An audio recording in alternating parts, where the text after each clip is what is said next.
Breaking news Medchal జిల్లా సామర్పేట PS పరిధిలోని ORR పై కారులో మంటలు చెలరేగాయి. ఈ ఘటనలో కారు పూర్తిగా కాలిపోయింది. అయితే మంటల్లో చిక్కుకుని డ్రైవర్ సజీవ దహనమయ్యాడు. అకస్మాత్తుగా కారులో మంటలు చెలరేగడంతో డ్రైవర్ కారు నుంచి బయటకు రాలేకపోయాడు. సామర్పేట నుంచి కీసరికి వెళుతున్న సమయంలో లియోనియో రెస్టారెంట్ వద్ద ఈ ఘటన చోటు చేసుకుంది.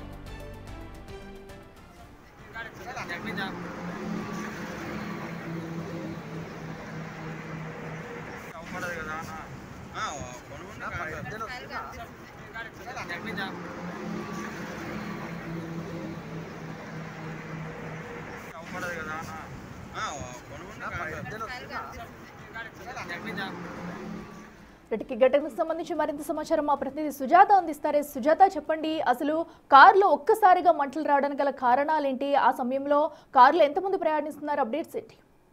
అఖిల, షామీర్పేట్ ఓఆర్ఆర్ పరిధిలో తెల్లవారుజామున కారులో ఒక్కసారిగా చెలరేగినటువంటి మంటలతో కారు నడుపుతున్నటువంటి డ్రైవర్ సజీవ దహనం అయిపోయారు. దీనికి సంబంధించి పోలీసులు కేసు నమోదు చేసి ఇన్వెస్టిగేషన్ చేస్తున్నారు. అయితే కారులో మంటలు చెలరేగడానికి ప్రధాన కారణము ఏసీలో నుంచి మంటలు చెలరేగాయని చెప్తున్నారు. కారు నెంబర్ ఆధారంగా కూడా వ్యక్తిని ఐడెంటిఫై చేసే ప్రయత్నం పోలీసులు చేస్తున్నారు. కారులో కేవలం డ్రైవర్ మాత్రమే ఉన్నాడు. డ్రైవర్ షామీర్పేట నుంచి కీసర్ వెళ్తున్నట్లుగా కూడా పోలీసులు గుర్తించారు. తనకి సంబంధించినటువంటి వివరాలన్నది స్వీకరిస్తున్నారు. ఎందుకనంటే ఒకవైపు ఆ డ్రైవర్ లాంగ్ నుంచి డ్రైవింగ్ చేసుకురావడము, అదేవిధంగా కొంత రెస్ట్ కోసము పక్కనే ఆపి నిద్రిస్తున్నట్లుగా కూడా తెలుస్తుంది.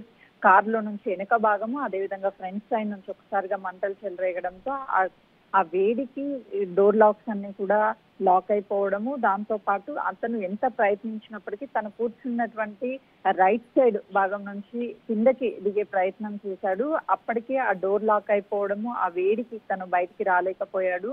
ఆ మంటలు పూర్తిగా వెనుక భాగం నుంచి ఒకేసారి ముందు భాగం నుంచి మంటలు లోపలికి చెలరేగడంతోనే తను సజీవ దహనమైనట్లుగా కూడా అటు పోలీసులు ఇప్పటికే గుర్తించారు. కారు నెంబర్ ఆధారంగానే అతను ఎవరు ఏంటి అని చెప్పేసి ఆ వివరాలు సేకరించే పనిలో ఉన్నారు. ఆ కారులో మాత్రం డ్రైవర్ ఒక్కడే ఉన్నాడు, ఇంకెవరూ లేరు అని కూడా అటు పోలీసులు ఐడెంటిఫై చేశారు. పోలీసులు ఆ సంఘటన స్థలానికి స్థానికులు కాల్ చేసిన వెంటనే వెళ్లారు. అప్పటికే ఫైర్ ఇంజిన్ సహాయంతో అంటుకుంటున్నటువంటి మంటలను ఆర్పారు. కానీ తను సజీవ దహనం అయిపోయారు.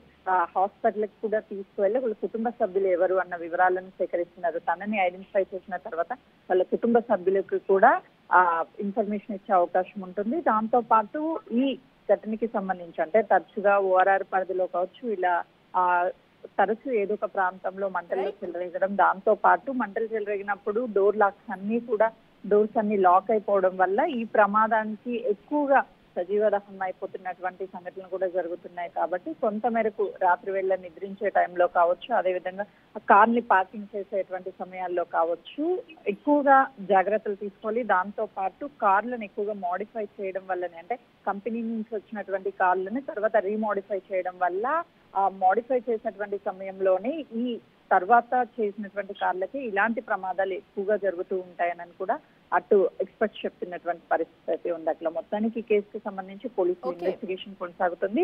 కారుకు ఉన్నటువంటి నెంబర్ ఆధారంగానే కారు ఎవరి పేరు మీద ఉన్నది, అది ఓనర్ కారా లేదు అని అంటే ఆ కార్ని డ్రైవర్ నడిపిస్తున్నాడా అనే విషయాలు కూడా వెలుగులోకి వచ్చే అవకాశం కనిపిస్తుంది. Okay, right Sujatha, thank you.